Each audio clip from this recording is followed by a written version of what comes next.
Bine v-am găsit, dragii mei din Zodia Berbec, oriunde v-ați afla. Bine ați venit tuturor, atât dragilor mei abonați, cum și celor care poate sunteți pentru prima oară pe acest canal. Eu sunt Nina și mă bucur să vă am alături. Trebuie să mulțumesc tuturor pentru comentariile frumoase, pentru sugestii, pentru like-uri, dar mai ales pentru simpla voastră prezență la fiecare lectură. Azi voi face o lectură generală, atemporală, adică fără limită de timp, pe care voi o puteți viziona oricând doriți sau când apare în viața voastră, pentru că dacă a apărut, sigur are o informație importantă, un mesaj important pentru voi. Trebuie să vă spun că sunteți stăpânii propriei vieți.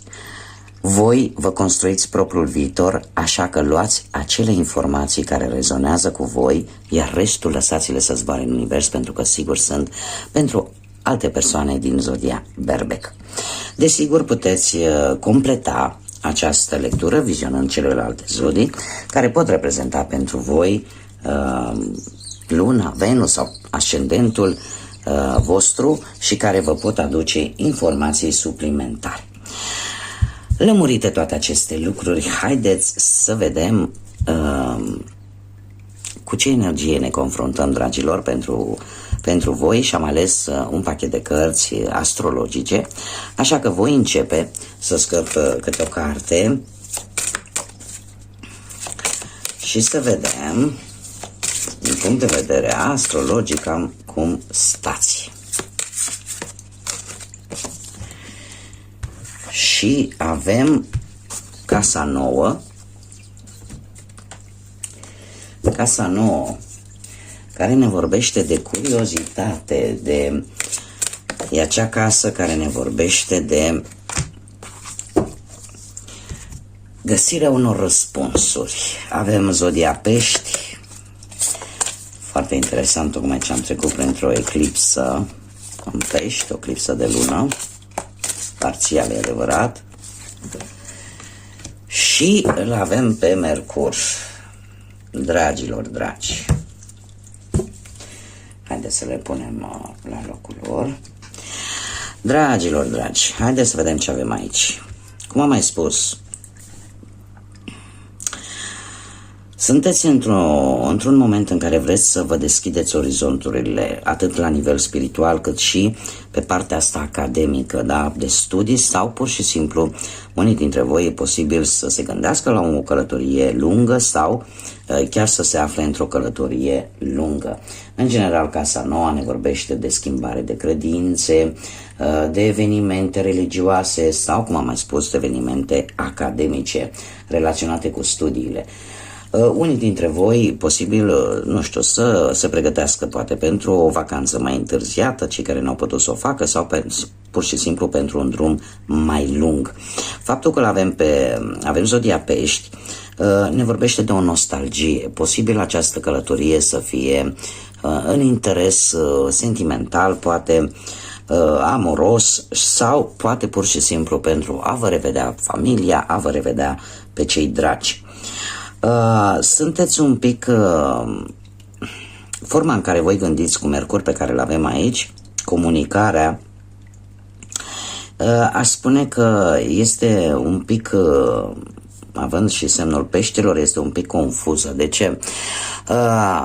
Mercur ne vorbește de minte, de gândire, de forma în care voi gândiți, forma în care voi vă comunicați. E posibil să vedeți lucruri pe care înainte poate nu le puteți vedea. Aveți acea agilitate mentală care să vă ajute să treceți de anumite confuzii care vi le poate provoca, după cum bine vedem, Zodia Pești, și în felul ăsta să reușiți să mergeți înainte, să faceți acel pas de care aveți nevoie. Ne vorbește foarte mult Mercur de partea asta familiară, de prieteni, de frați, de surori, și e posibil ca poate unul dintre ei să fie implicați într-o anumită problemă care pe voi Tocmai pentru că aveți un spirit de observație foarte acut în această perioadă, vă va ajuta să vă schimbați modul de gândire, să vă schimbați, faceți o schimbare de mentalitate. În general, zodia Pești, ca și zodie, vine cu o influență destul de curioasă. De ce? Pentru că ne vorbește foarte mult de răbdare, de empatie. Sunteți ca un burete așa imens care absorbe poate ura celor din jurul vostru. Cumva, cât ați încercat poate să faceți pe plac celor din jurul vostru, ați suportat și încă probabil să mai suportați anumite lucruri care nu vă prea plac, dar sunteți dispuși să o faceți, cu speranța că poate acele persoane se vor schimba. Sunteți într-un moment în care, cel puțin zodia Pești, din câte văd eu aici, sunteți ajutați să nu deveniți debili, să vă păstrați acea energie și acel focus care vă interesează pe voi, în așa fel încât să mergeți înainte, în așa fel încât să realizați ce voi v-ați propus. De asemenea, Mercur ne poate vorbi și de deplasări, de călătorii, da?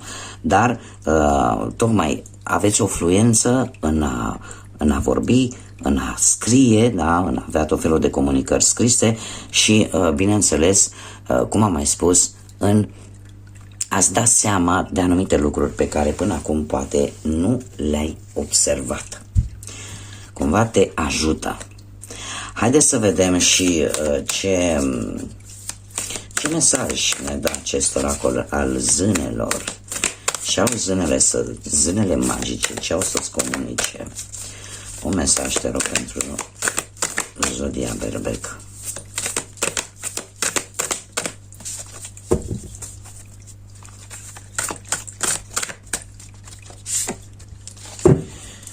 Praf de stele, foarte frumos, praf de stele, da, aveți așa ca o premoniție. Cumva simțiți că vor apărea sfârșituri, dar și începuturi. Ceva se termină, ceva începe. Avem numărul 35, care, prin reducere pitagorică, ce să vezi, ne dă un 8, care este vibrația acestui an și prin care am trecut până în prezent, încă de la începutul anului, și va mai continua această influență, această vibrație a numărului 8 undeva până în luna lui februarie, chiar martie aș spune, care ne vorbește despre reușită, ne vorbește despre putere, ne vorbește despre ambiție și despre acea ordine cosmică. În același timp, 8 ne vorbește despre karmă, ne vorbește despre destin, despre libertatea de a alege și ne vorbește de o schimbare foarte importantă care probabil că va aduce un sfârșit al unei situații care nu-ți mai este necesară și care nu-ți mai face bine, iar în același timp ne vorbește de începuturi. Da? Și de faptul că voi oarecum simțiți, este ceva ce voi simțiți, că lucrurile vor ajunge la un final. Lucrurile, e ca și cum mai spune, n-are cum să țină o veșnicie, nu? Cea mai mare furtună, cel mai mare taifun, la un moment dat se termină. E adevărat, trebuie să le luăm așa cum vin situațiile, să le rezolvăm de maniera cât mai bună pentru beneficiul nostru, dar vin cu lecții importante, vin cu aceste schimbări și cu acea încredere că poți să treci peste tot și peste toate. Bun, dragilor, haideți să mergem mai departe și să vedem ce ne spune și tarotul. Ce energii, mesaje, sfaturi vin pentru dragii mei din Berbec în următoarea perioadă, de când urmăresc această lectură.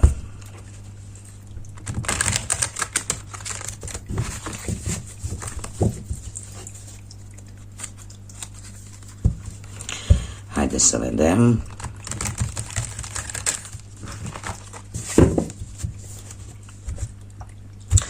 Aș avea un sfat, pentru că tot am văzut că avem Zodia Pești și așa cum v-am comentat, Zodia Pești are această mare calitate care eu aș considera-o cea mai puternică, poate din tot zodiacul, și anume de a absorbi durerea și nefericirea celor din jurul lor.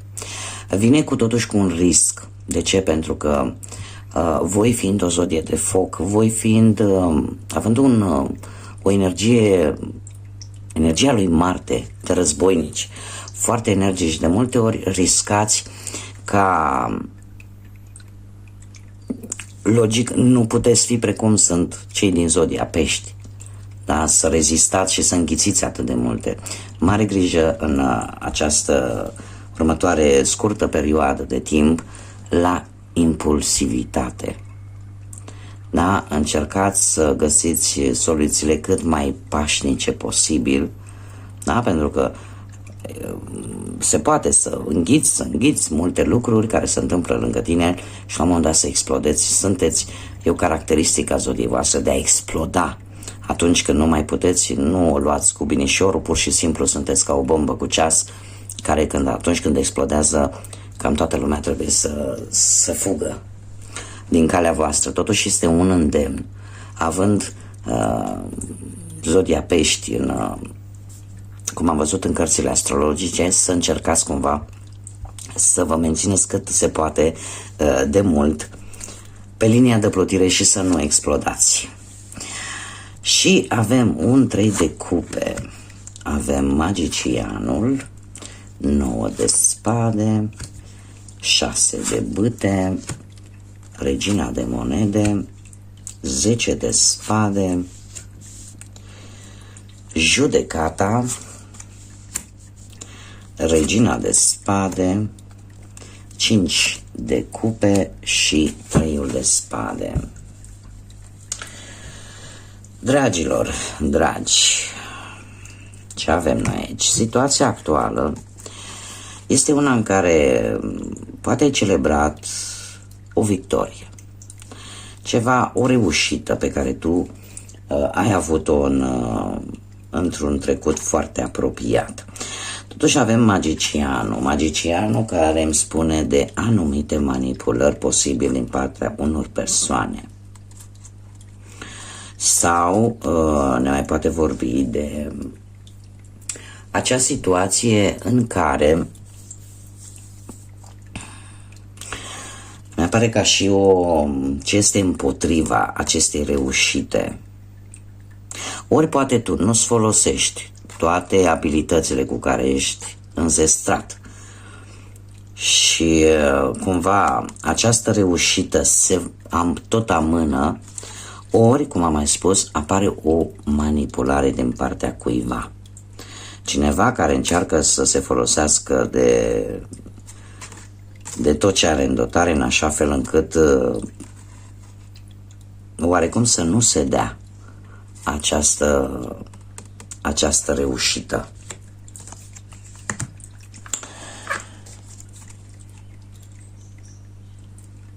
Ce a fost într-un trecut apropiat?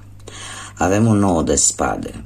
S-a avut o perioadă destul de agitată, o perioadă destul de stresantă, o perioadă cu nopți nedormite, o perioadă în care gândurile negre vă tot dădeau ocol, dar toate astea veneau dintr-o cauză externă. Poate că unii erați într-o așteptare foarte dificilă. Ce pot eu să vă spun că în general, când apar situații de genul ăsta, pentru că apar și nu numai la voi, la toată lumea apar, toți avem momente în care, din cauza stresului, din cauza stării de neputință, poate, atragem fără să vrem gândurile negative pe care noi le avem în interiorul nostru, nu fac altceva decât să atragă o energie negativă. Și trebuie să ne dăm seama că trebuie să fim sănătoși fizic și psihic în același timp, ca noi să funcționăm la capacitate maximă. Ce gândești? Unii dintre voi au în minte o persoană dintr-o zodie de pământ, Taur, Fecioară sau Capricorn, o persoană care în general este foarte preocupată de casă, de cămin, de familie și care are un aspect foarte important și anume întotdeauna este acolo pentru toți cei care au nevoie de ea, o persoană care în permanență are ceva pus deoparte, care îi place să aibă o stabilitate materială și face tot ce ține de ea ca această stabilitate materială să nu-i lipsească. Dacă nu vorbim de o persoană, putem vorbi de voi. Sunteți, ce aveți voi în cap, e cam același lucru, să aveți acea stabilitate materială, să aveți acel lucru care vouă să vă aducă liniște, vouă să vă meargă bine și să vă îmbunătățiți, să aveți acele resurse, da? De care nimeni să nu știe. Mergem mai departe și ce este ascuns? Avem un 10 de spade. Dragilor, nu știu dacă cineva poate v-a vrut rău sau a încercat să vă facă rău și se pare că nu a reușit. De ce? Pentru că acest 10 de spade îmi vorbește de o decepție, de ceva neașteptat, de jocuri ascunse pe la spatele tău. Asta este ascuns, ceva se întâmplă. Ce vreau să spun? Că această carte ne mai poate vorbi de trădări, poate chiar la locul de muncă sau poate chiar în relație sau de secrete, aș spune de persoane care poate au venit recent în viața voastră, care promit mult, dar nu își țin promisiunile. Nu știu dacă Zodia Gemeni vă spune ceva vis-a-vis de această carte. În viitorul apropiat sau imediat avem un 6 de bâte, dragilor. Aveți o reușită. Într-un viitor apropiat veți avea o reușită. Veți obține ceva care vă va umple așa sufletul de bucurie. Acest 6 de bâte îmi vorbește de, cum să spun eu, de vise realizate, de proiecte realizate. Cumva nu te-a mai interesat nici invidia, nici bârfele, nici pur și simplu te-ai focusat atât de mult pe tine și pe ceea ce pe tine te interesa, încât vei reuși. Vei reuși să mergi înainte. Pentru unii această carte poate însemna poate o îmbunătățire a relației. Da? Pentru alții ar putea însemna o iubire care vine în viața ta. Pentru alții poate însemna o recunoaștere poate la locul de muncă și în felul ăsta poate să te gândești, nu știu, să-ți deschizi poate propria afacere sau să obții jobul pe care tu ți-l dorești. Iar dacă vorbim de bănuți, sunt mari șanse ca datorită poate unor promovări sau unor creșteri, cumva partea asta financiară să înceapă să se stabilizeze. Mergem mai departe și haideți să vedem cum vezi tu situația. Și avem judecata. Tu o vezi ca pe o schimbare pozitivă, dar necesară. Chiar dacă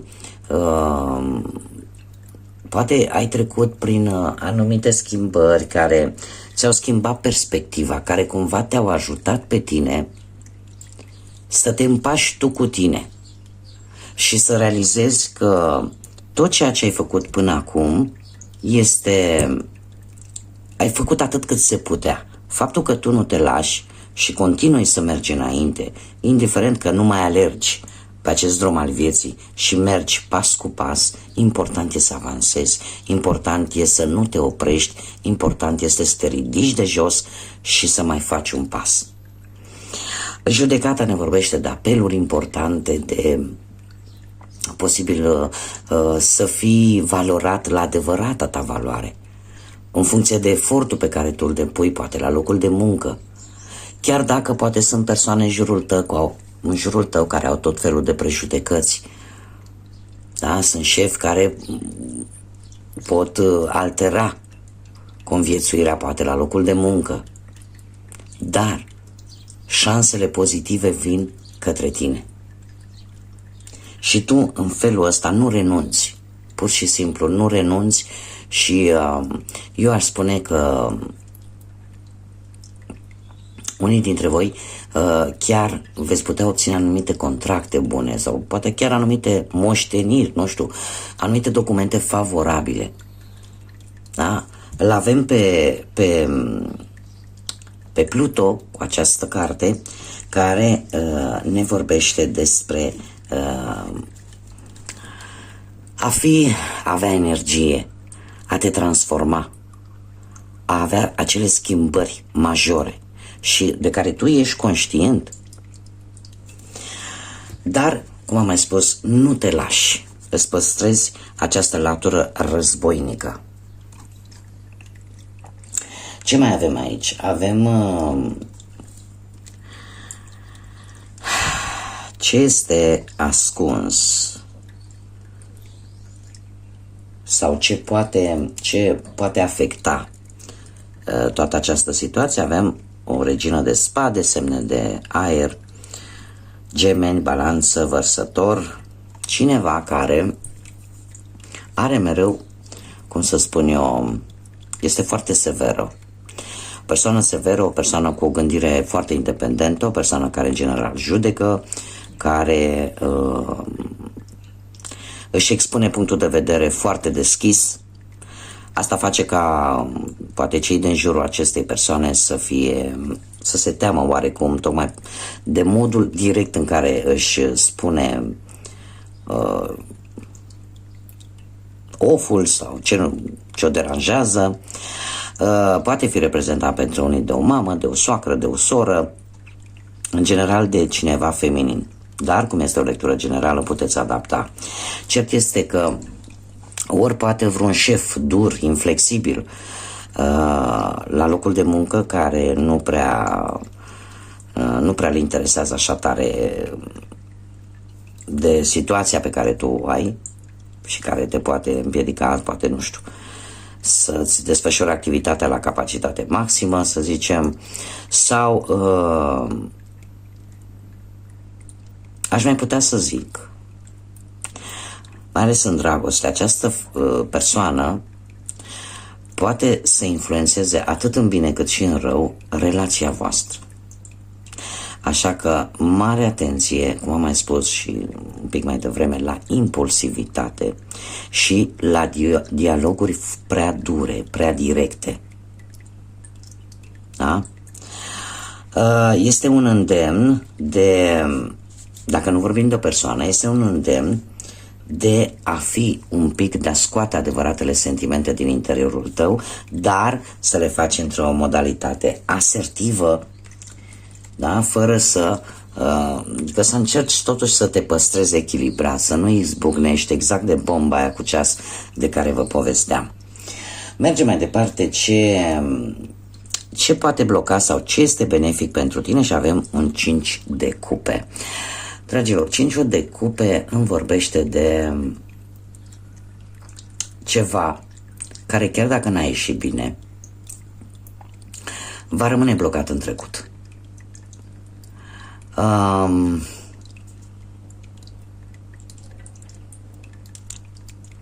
Simți oarecum că ai pierdut ceva, ai lăsat ceva în urmă sau ai pierdut ceva. Poate să fie o șansă, poate să fie pe cineva drag, poate să fie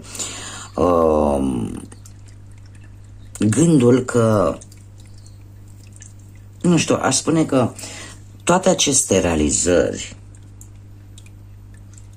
sunt un pic împiedicate de faptul că Ești dezamăgit, dezamăgită. Și eu aș spune, avem aici un 3 de spade. Tocmai această stare de tristețe, de dezamăgire, de decepție, nu îți va face bine. Încearcă să ieși din această stare. Pentru că asta te blochează. Iar dacă nu vei ieși din această stare, lucrurile nu vor merge bine. Încearcă să ieși din această stare de a te simți decepționat. E adevărat, ia-ți timpul necesar să procesezi tot ceea ce se întâmplă în jurul tău, dar nu rămâne jos. Și asta am văzut-o încă de la începutul lecturilor. Da? Păstrează-ți energia și ridică-te. Mergi înainte, pentru că poți. Haideți să vedem ce mesaj are Universul la propriu pentru voi, dragilor. Un mesaj pentru dragii mei. Foarte multe mesaje au. Haideți să mai încercăm o dată. Un mesaj, te rog. Și s-a întors o carte. Foarte interesant. Ia să vedem. Trecutul lasă-l în urma ta. Iar acum lasă teama, lasă îndoiala.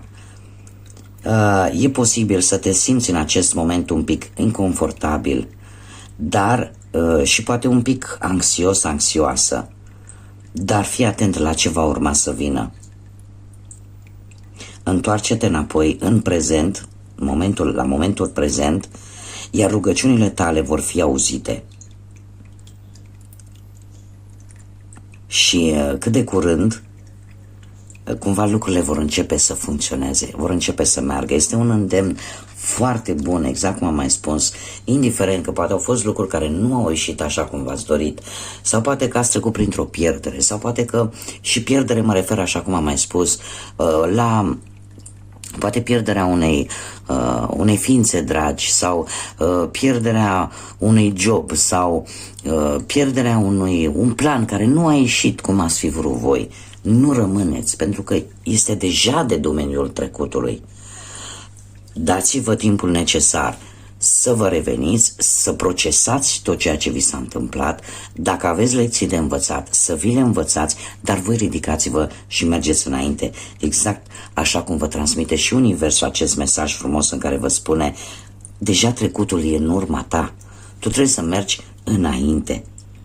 Chiar dacă lucrul ăsta te va face să te simți cu teamă, un pic inconfortabil sau anxios sau anxioasă, da? Dar tu trebuie să trăiești prezentul, să vezi prezentul și în felul ăsta să poți să-ți construiești un viitor. Și se pare că toate rugăciunile, toate dorințele tale au fost deja auzite.